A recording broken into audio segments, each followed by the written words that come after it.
రాబోయి చందమామ మా వింత గాథ వినుమా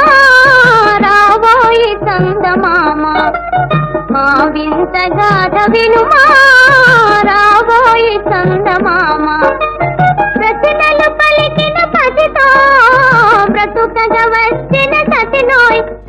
ప్రతినలు పలికిన పసితో బ్రతుకగా వచ్చిన సతినోయ్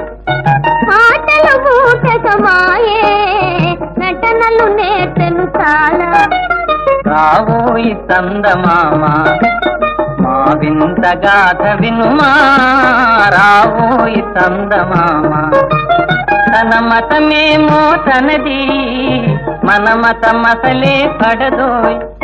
తన మతమేమో తనది మన మతమసలే పడదోయ్ మనము మనదను మాటే అన